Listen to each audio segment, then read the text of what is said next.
Just wanting you to know, we got some papers up here, everybody. We have a listing of those who have signed up, and we have 22 so far who are registered, who have registered, sent monies in.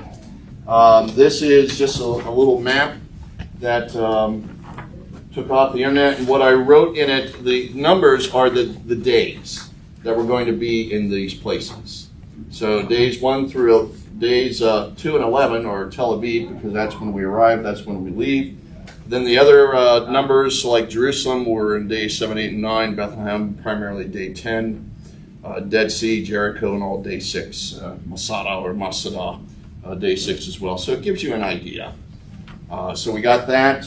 Also, if any of you still need a flight itinerary, if you need another copy at least of flight itinerary, we got that here. And then, of course, a packet with our daily itinerary and concerning the trip, have that as well in case you need that. So that's all up here. Why don't we begin then with a word of prayer, and then Tony, you can take it away. So let us bow our heads for a word of prayer. Lord God, this is exciting. Holy cow, 4 months we're involved in this trip, this pilgrimage to Israel, the Holy Land, Palestine. We thank you for this great opportunity. We thank you for Tony and for his ministry with the Good Shepherd Travel. We pray for a safe time, a great time. Deepen our faith, Lord, and expand our understanding of your biblical world, that we in turn may indeed be the hands and feet of Jesus throughout your creation.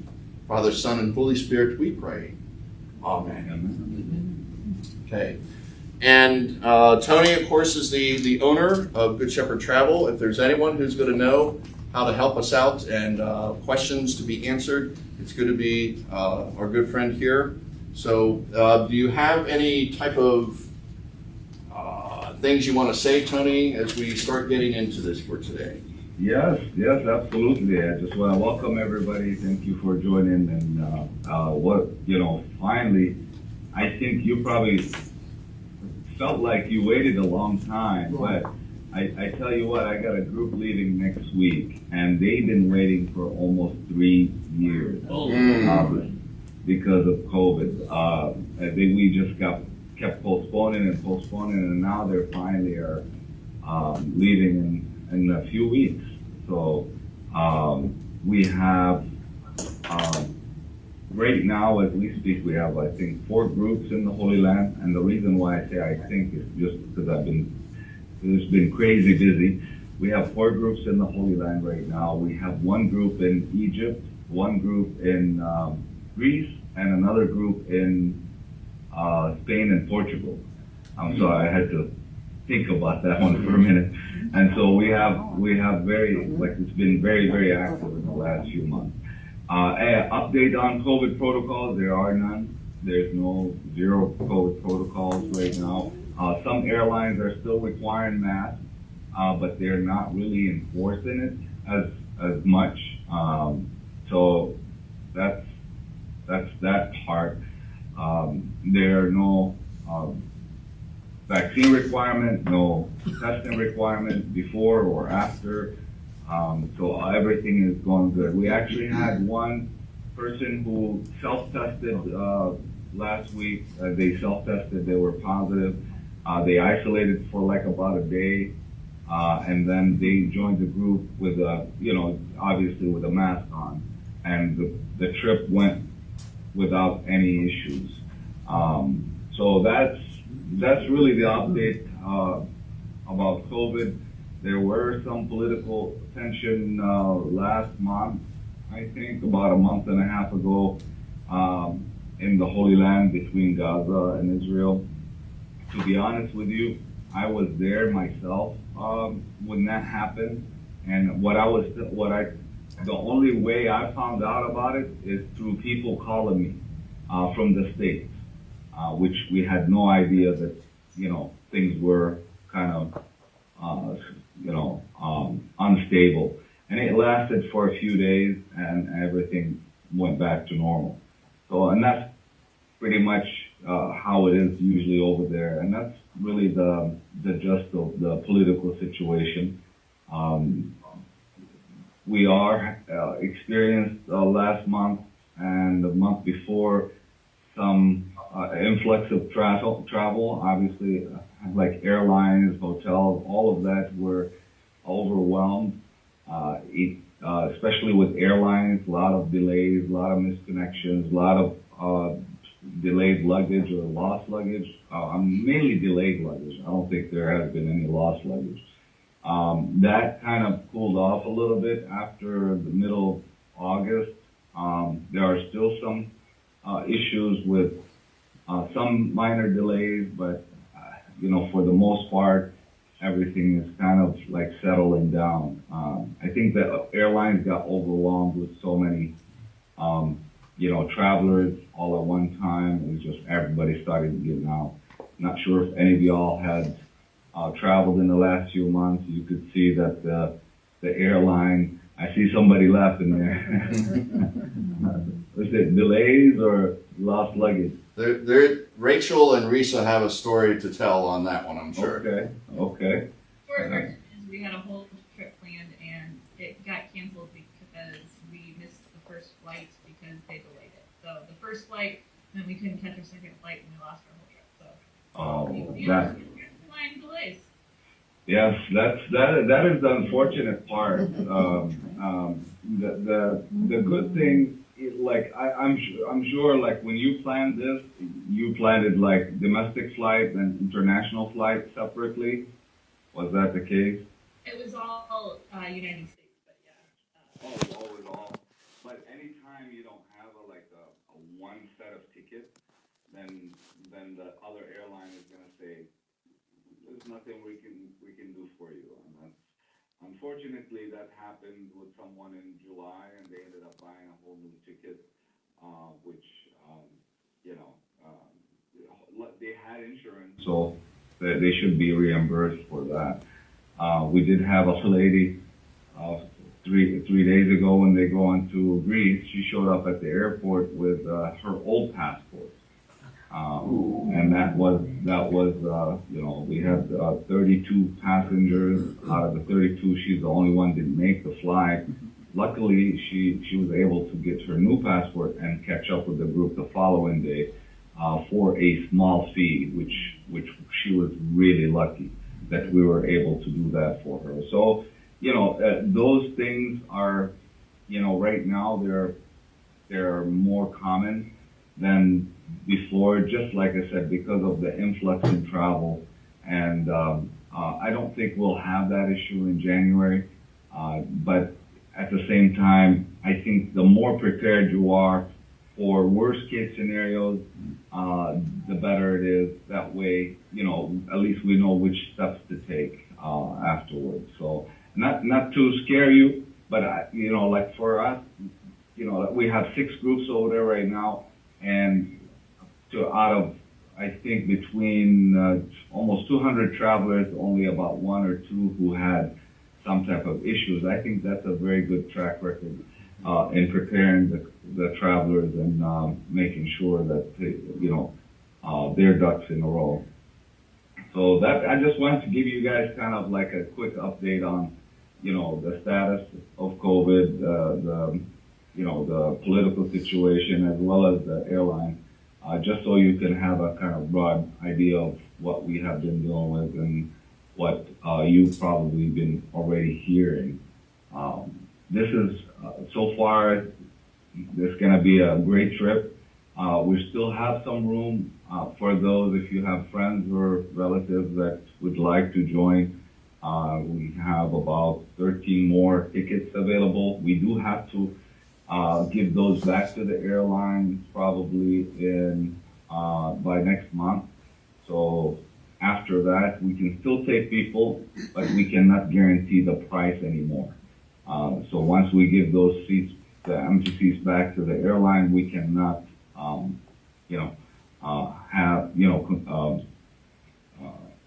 guarantee the price anymore because the airlines have been kind of up and down. I had we have a group leaving in a couple of weeks. We have 10 groups leaving in a couple of weeks. So, but one of them, they want to join this late in the game, and one ticket came back, just the ticket itself, $3,000, just for the ticket, and then they had to pay the land portion. And so I would suggest not to wait till the last minute, because we still have spaces available and we can still guarantee that price. And I'm sure a lot of you know that, you know, the price was based on almost a year and a half ago. So you're getting a great deal. So just wanted to put that in there, or put that out there.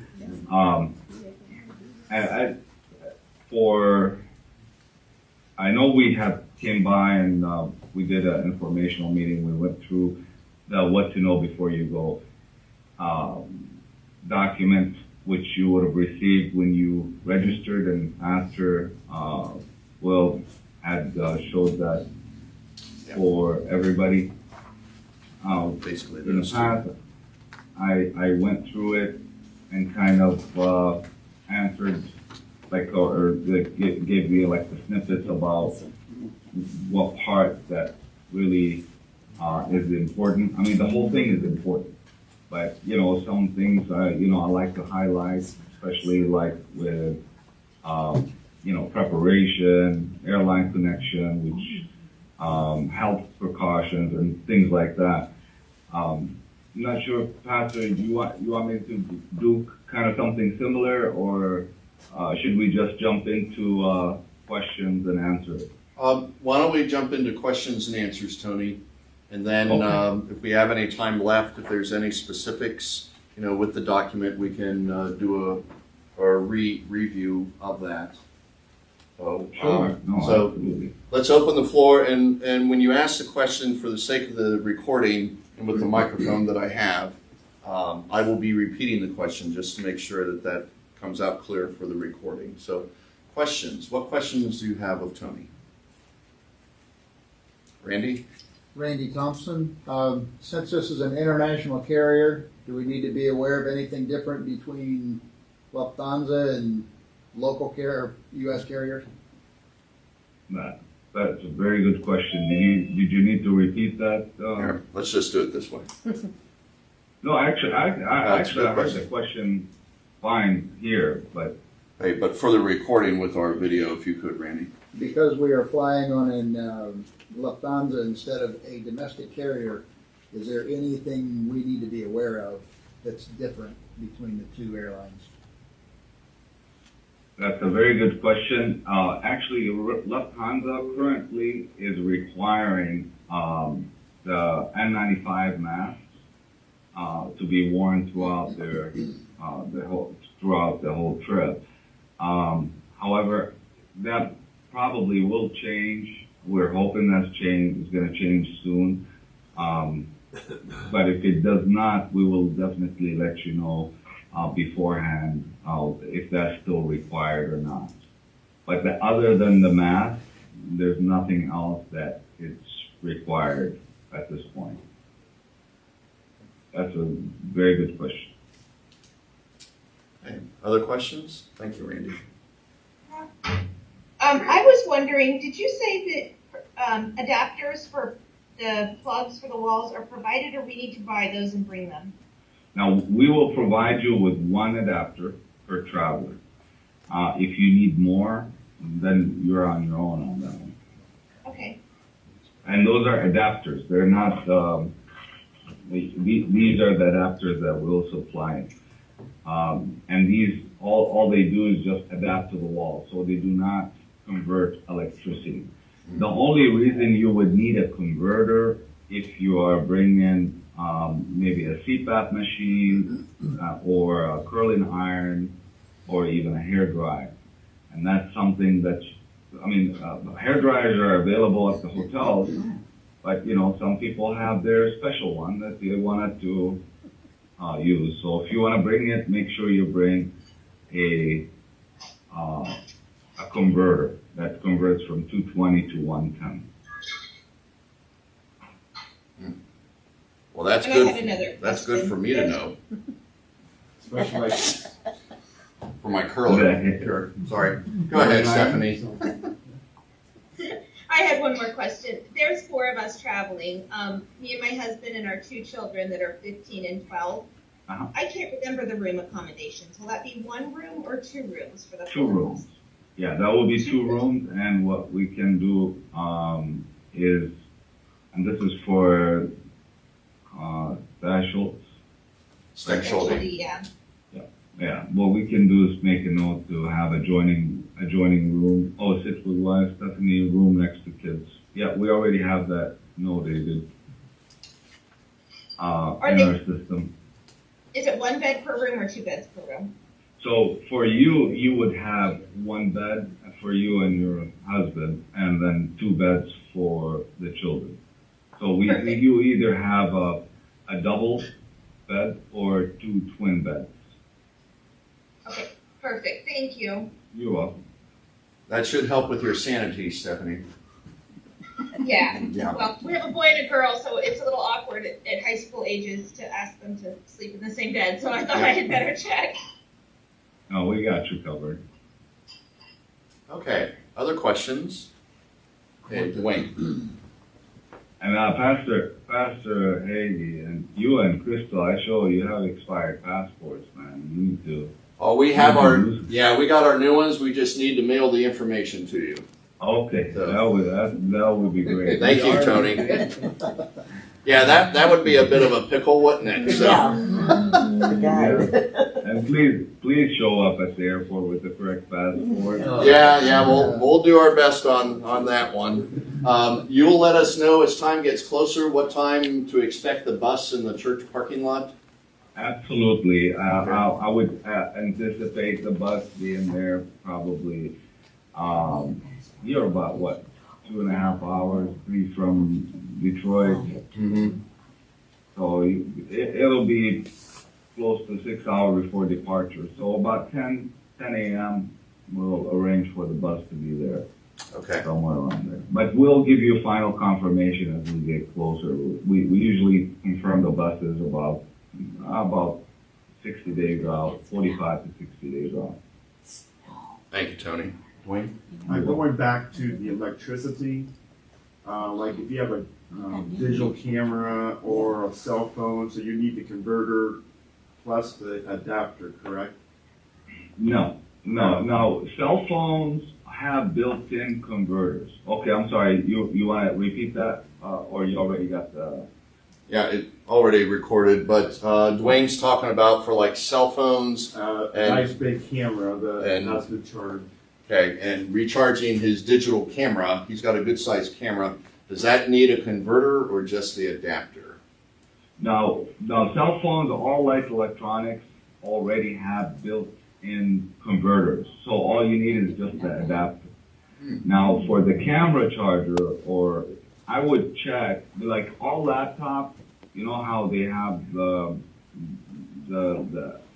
charging, the little square part of it. That most of those, or almost all of them, will be 110, 220 volts. I would check your camera charger to see if it works for both 110 or 220. If it does, then all you need is adapter. But I'm almost confident that it will already have built-in converter. But I would double check it probably. I would look into that just to be sure. Or have one of the. And it should say on the, on the back of the equipment, it would say like back here, whether if it, what would be the input. And if it says 110 to 250, then you're good to go. If it only says 110, then most likely you'll need a converter on that.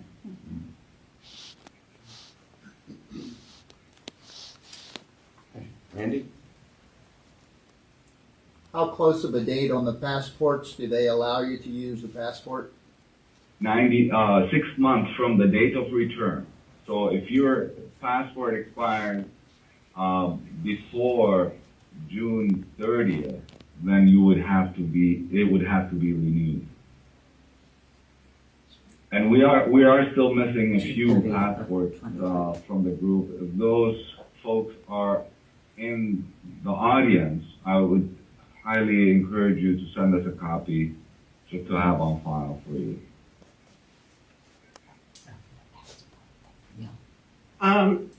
Pastor, this is Deb Russell. I have a question about weather. I looked online and it said 51 to 65 degrees. Is that true? I'm just kind of wondering what to pack. It's a very good question. I think if we figured out the weather situation, I think we'll be. It is true. Probably that what you have described is Jerusalem weather. Now you have to understand, you're in the country. You are in different parts. Different parts of the country have different elevations. So if you're, example, in Jerusalem, you're about 800 feet above sea level. So the temperature there is going to be a little bit cooler, and it's more prevalent to rain. If you're in Bethlehem, which is 5 miles away, it's much lower, so the temperature is a little bit higher. Okay, and they don't usually receive that much rain. In Galilee, it's more like a tropical type weather, so it'll probably be like 10, 15 degrees higher. I would say mid-70s for that part of the year. Now, obviously, we don't know. And if they have, like just last week, they had a heat wave. It was 110 in Galilee, which was not normal for this time of the year. In April, they had snow, which was not normal. So what we suggest for January, February is that you would pack clothes that are comfortable, and when you go out for that day, wear layers. So you will have a t-shirt, maybe a pullover over it, and a light jacket or a heavy jacket, and you can always, it will start out cool in the morning, always. And then as soon as the sun rises, it's going to get warmer, and you can always leave your stuff on the bus. And, you take out the jacket and leave the pullover or the sweater, and then, if it gets warmer, then you can take that off and so on. So layers, that part of the year would be a good idea. I hope that answered your question. It's a very tough question. Now, Good Shepherd Travel has a very good connection with the weather forecast, so we try our best to perfect weather. Yeah. Deb, when Crystal and I were over there in January, it'll be 3 years, and it was exactly that, layers. Now, it was dry. I don't think we had any rain, did we? Maybe just a little bit. But as Tony was saying, you could have rain, but the idea of layers really helped out a lot. And you start out, bundled up, and at some point in the morning or afternoon, there were days we were down to a t-shirt. So other days we kept our sweatshirts on, but didn't have a jacket over that. So it does vary. And December, January, typically a rainy season. However, it's been very dry, for the most part. Like I said, there are exceptions. Like this year was an exception. A few years ago, they had a good rainy season. But typically, if we can avoid the rain by substituting a site, for example, if it's raining in Jerusalem, we'll substitute Jerusalem for Bethlehem for that day, and then go back to Jerusalem the following day to avoid any type of forecast. But we do that all the time if it's necessary.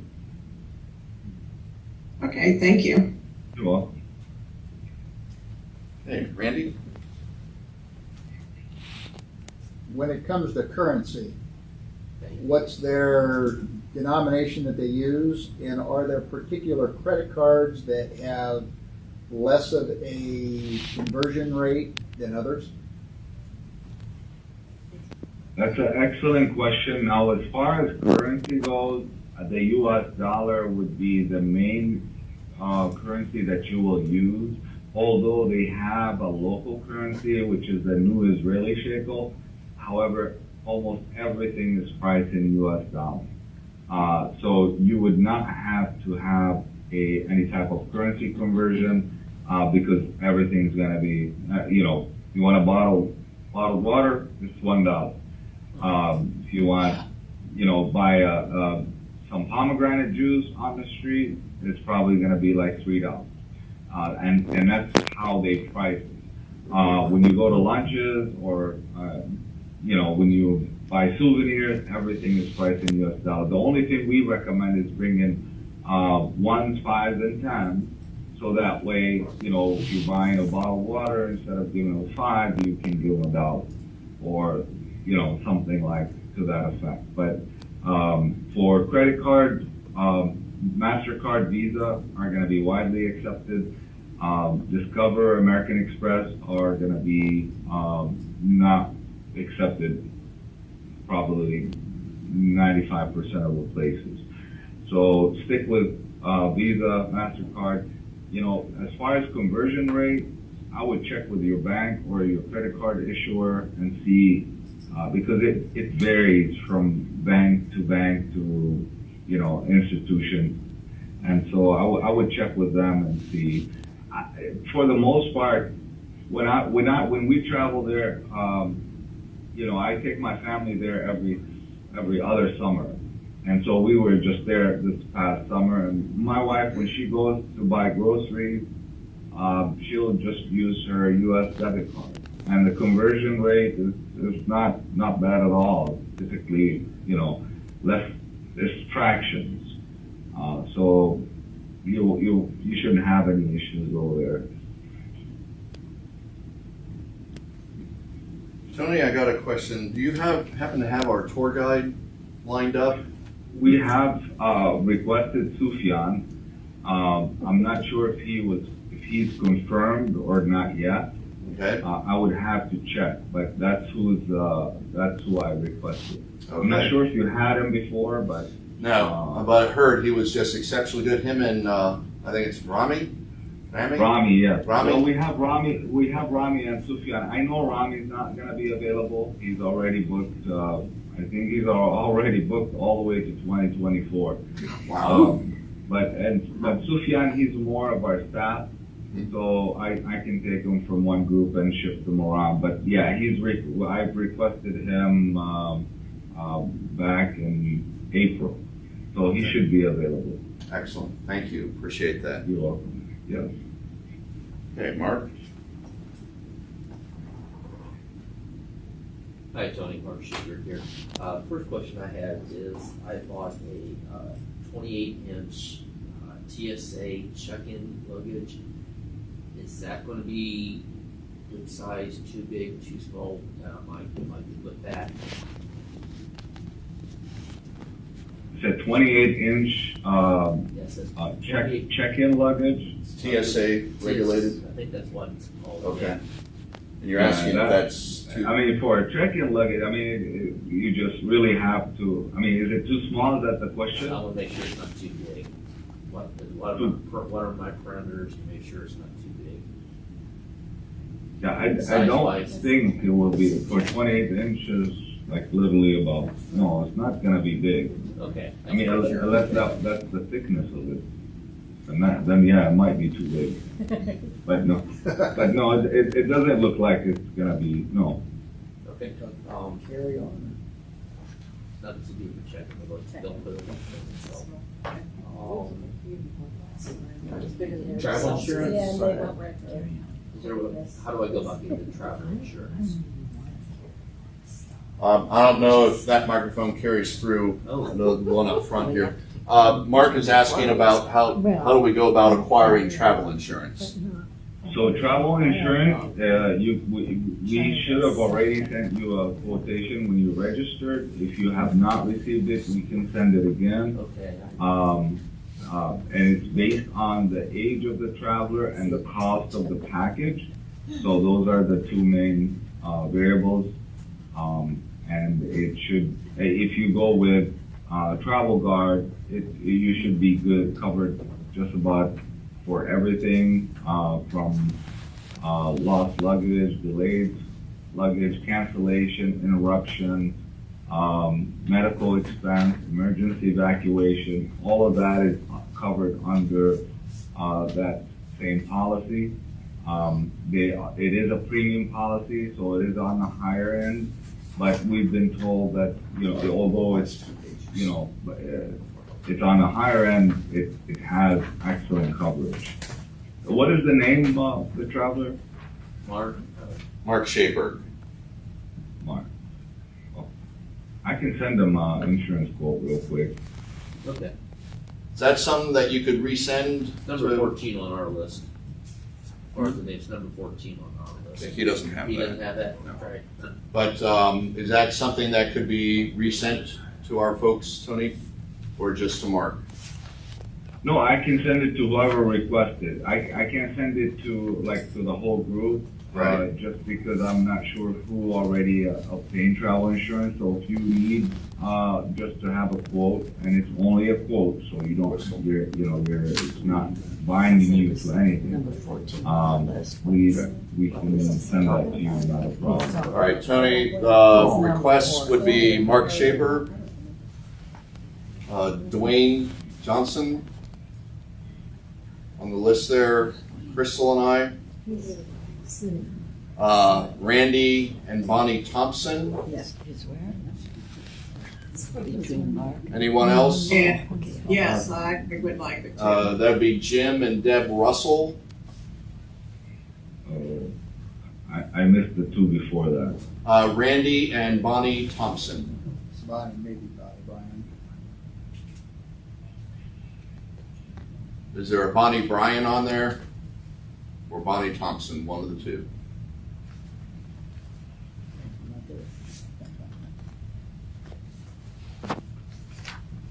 Yeah, because you are on the Rand, list. is it Randall? Yes. Okay.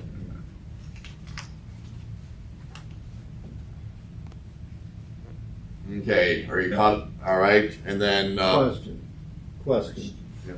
We have Massa medical insurance for travel overseas. here, you could start that again, Bill, please. Thank you. We have Massa medical insurance for travel overseas that we purchased a few years back.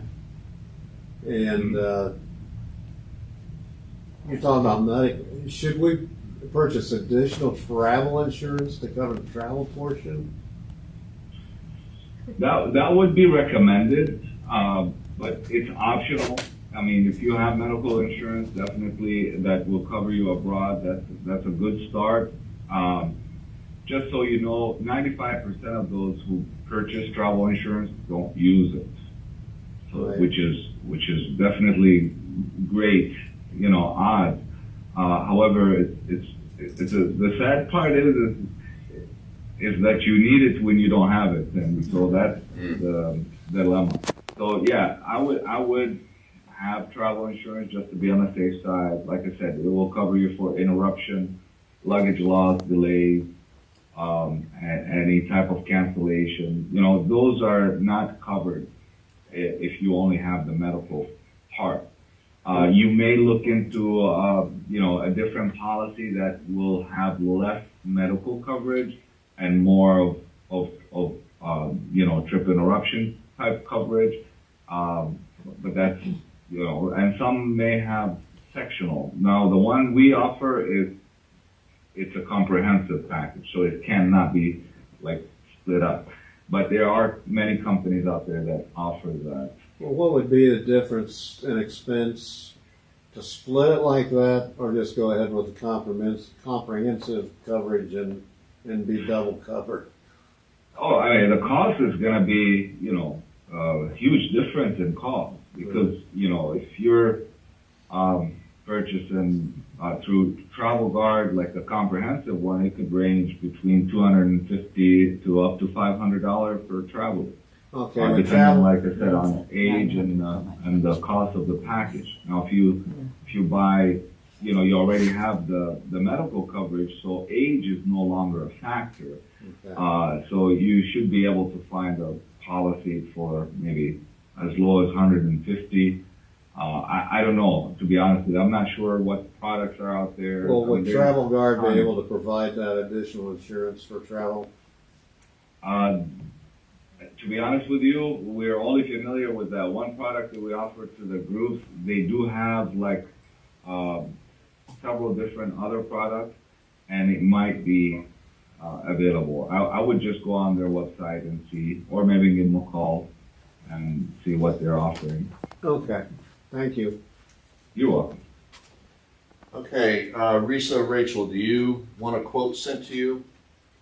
Yes? Oh, we No? travel insurance. We learned the hard way. Okay, all right. I'm Okay. sorry. All right. Carol, do you need a, I have a you quote. got that? You got that? Okay, Yes. very good. Very good. Okay, Randy? Tell us about cell service. Okay, that's a very good question. So Self-service. self-service, it would be also something that you would have to check with your service provider to see what type of international coverage they have. Now, if you purchase a daily plan, which most companies right now are offering daily international plans, then you should have excellent cell coverage. Pretty much whatever service you have here in the States, you'll have abroad. Now, if you are not so much needing the cell coverage and just need to connect to your email and connect to loved ones through Facebook or FaceTime, then all you need is internet connection. An internet connection is widely available. We'll give you access to internet at the hotel, on the bus, and you'll have free Wi-Fi at the restaurant, at the airport. So you may not need. I tell my travelers, unless you have to use your cell coverage to call your office or someone where it can be reached through FaceTime or Facebook Messenger or WhatsApp, then you really don't need international coverage. But each service provider have different type of international plans, and the best ones could answer that. Like the cost portion would be like them directly, because sometimes also depending on what type of plan you have here, and then it will extend out to over there. I know I use Verizon, and my Verizon international coverage will be for a daily plan of $10 a day, and that will extend all of my services that I use here in the States all the way anywhere I go in the world. So, it's $10 a day. Is it worth for me? I have to have it because of my business, but for you, you have to check. Good question. The cell coverage is good. The question is the cell coverage good over there, Tony? It's the same as what you get here. Nothing different. The internet might be slow. I mean, we have 5G here. We only have like 4G over there. But you won't notice the difference because you're always going to be on Wi-Fi for the most part.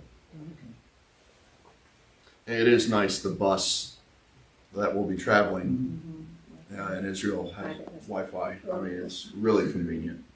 Oh, yeah. Susie, do you have any questions? No, the one question I did have is if there's inclement weather, like snow, and you're set back a day, how does that work? Yeah, we will adjust the itinerary to accommodate the weather. So we will switch it up. We have lots of flexibility when it comes to the itinerary. And obviously, we want to make sure that you're not missing out on anything. We're not putting your health at risk by going to places where it's going to be snowing or slippery. So we will adjust the itinerary to accommodate the weather. Tony, this is Rachel. Do we log on once we get our flight information and check ourselves into the flight, or do you guys just check all of us in?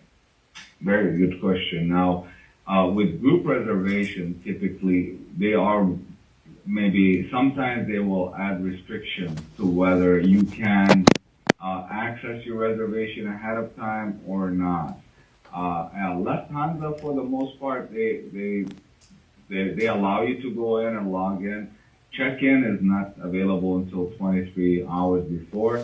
Seat selection, and this is where most of the airlines are going towards, are going to be probably at a premium, or like, they will be at added charge if you were try to go in and do like a pre-select your seats in advance.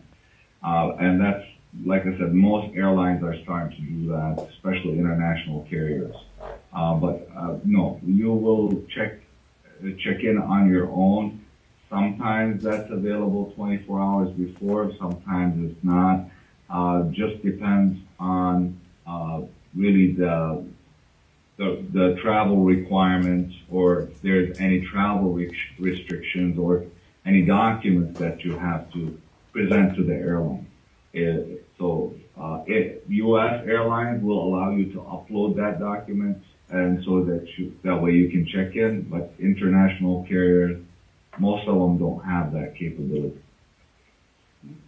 And do we have to pay for our checked bags going to and from?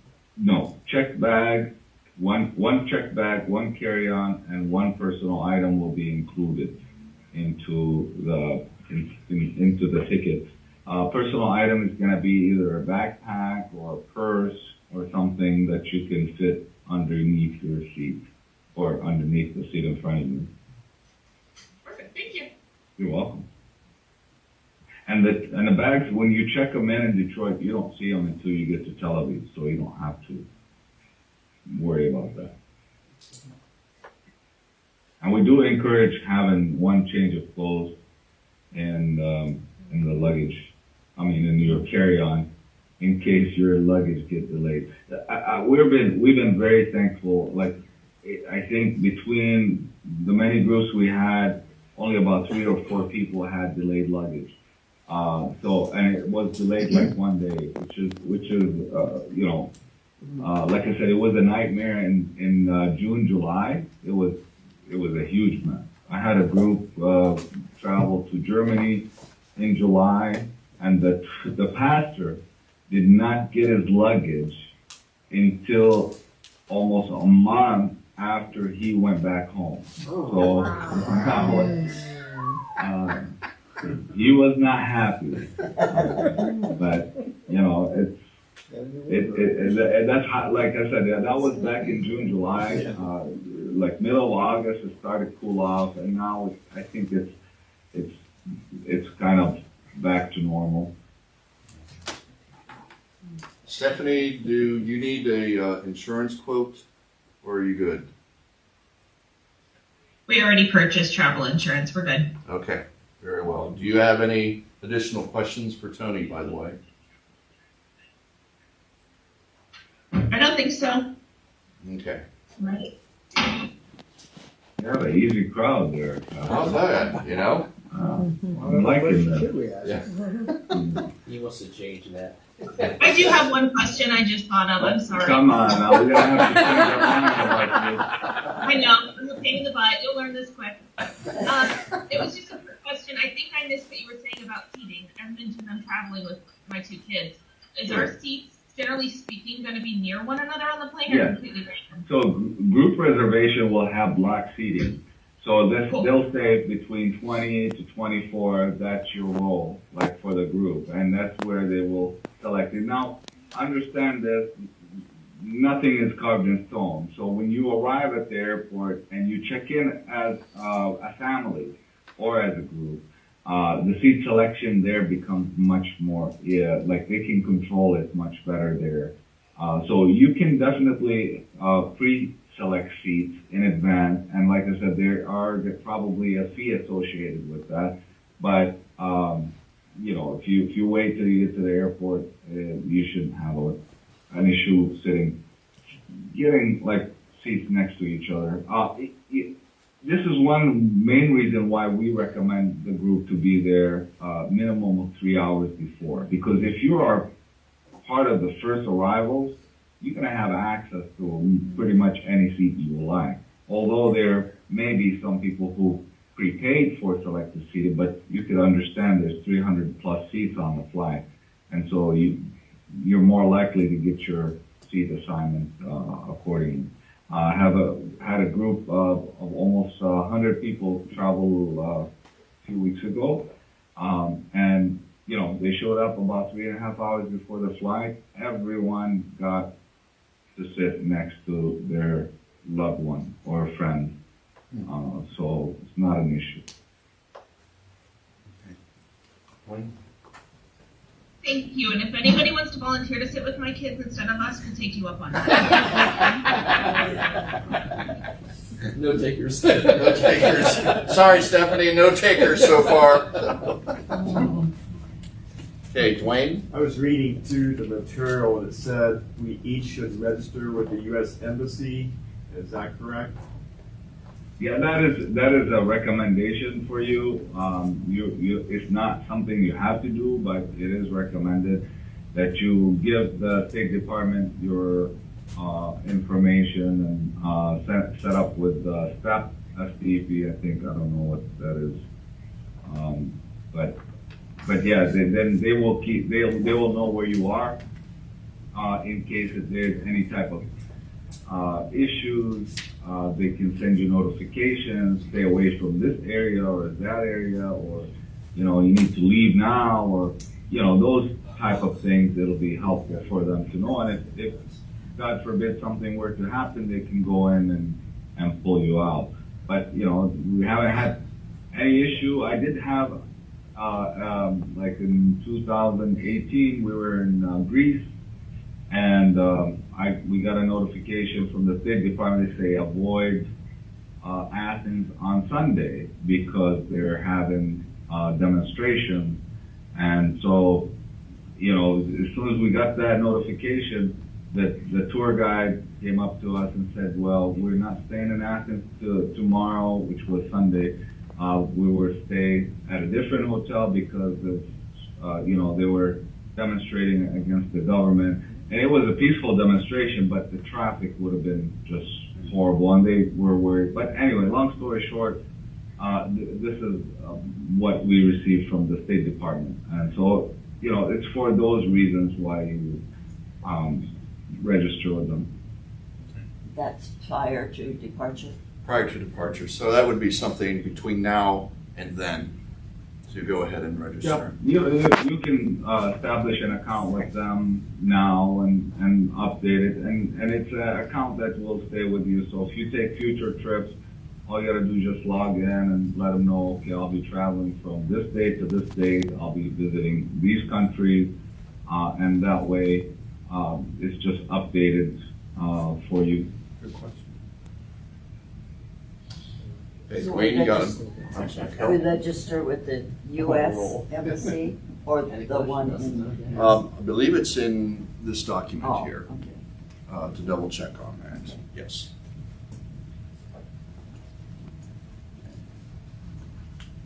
Also reading on about medications, it says correctly labeled attached to prescription. So does that mean you need to take your pill bottle and the label's your prescription?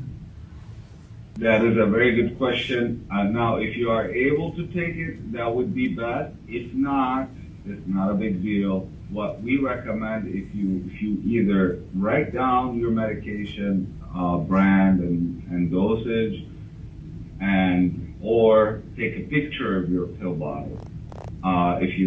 So that way, in case if you lose your medication while you are abroad, you are able to get that prescription refilled. Luckily, we only had to do it once this year. A lady was on a wheelchair and she had her backpack with all her pills on the wheelchair, and she exited the secure area and left the pills on the wheelchair. And it took our guide about 3 hours to get all her medication refilled, which she did, but she did not have any type of record of all her medication. So a lot of communication back and forth with the U.S. for her to, for her to get the brand and the dosage and so. But we ended up getting all her medication filled. And when they were returning back to the States, they stopped at Lost and Found and they picked up her bag. It worked out. It took longer than what it would have if she had documented the medication. So either write it down or take a picture of the pill bottle or your prescription, whatever is easiest for you, just to have on in case something like this were to happen. Yes, Tony. Just a comment, I think, from my past experience, you should also call your credit card company and let them know you're traveling overseas and your location, correct? That is a very good comment. Now, previously, yes, you would have to do that, and it's not going to hurt for you to do that now. However, since they started making these cards with the chips, most banks tell you that you don't have to call us because they know that you have the physical card with you. So they know if you stick it in the machine in Europe or in the Holy Land, they know that actually this is your card. But that's a very good comment or observation. Dwayne again. That's fine. Is that the one we need to leave in the back of the bus? On top of the bus. Camera recommendations. I have a fairly large SLR camera. Is that something you would take, or is that just too big to carry around? Just go with a cell phone, or? No, it's not too big. I mean, we have people who come with professional cameras. Not sure if we will have a videographer available to travel with you, but the video. Which one do you have? Is it? I have a Sony. It's basically an SLR. It's almost a professional camera. It's Okay. It does both video and audio and photos. Yeah. Yeah. No, I would take it. I would take it with you. If we like it, we might buy it off you.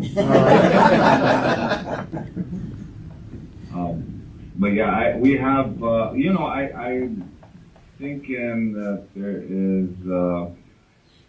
is. We should be able to have a videographer with you as part of a service. So that would be good to have. You're done? Are you sure about that, Dwayne? Okay. Yeah, just make sure. I don't know if you have the strap. Do they have the shoulder strap? Yeah. Yeah, make sure you have that because it does get kind of heavy if you don't have the strap. Okay. Hey, any other questions for Tony? Okay, thank you, Rachel. I know you need to go now, but appreciate that. Anybody? Tony, any final words for us? I think just the best thing right now is if you can try to prepare yourself physically and spiritually, this is the right time. I mean, you're roughly about 3.5 months? Yeah. 4 months out. It's gonna creep up on you. You got Halloween is coming, Thanksgiving, Christmas, New Year, and it's just it's really it's gonna creep up on you. So I would suggest to go get your gym membership ready. No, no, but just just try to do as much as you can with walking, just so you can build up, 2 to 3 miles without discomfort, and that will benefit you greatly in the Holy Land. And brush up on the Gospels. I'm not sure. Are you doing anything with the group? Like if you're doing any type of Bible study or any type of I'm going to be book reading? Yeah, I'm going to start probably in October. Well, it'll be October, November-ish. But sending out devotions that on day one we're going to this location, and this is where you can find that in the Old Testament or New Testament as a way of preparation. So Awesome. we'll be walking through that. As much as you can prepare spiritually, you can only prepare so much because you're going to be overwhelmed in the Holy Land with just so many beautiful sights, beautiful understanding of Scripture, and the more you prepare, the more you're going to take out of it. Okay. Other than that, just please, those who have not yet sent us a copy of their passports, please send them, Pastor. And I would say, Miss Crystal, make sure I get a copy of those passports. But other than that, we're good to go. We will definitely let you know of any updated protocols, mask requirements, if that's still a thing, or right now there's a online form that needs to be filled out about 10 days before the trip. We're thinking that's no longer going to apply in January. Hopefully not. It's literally a 5-minute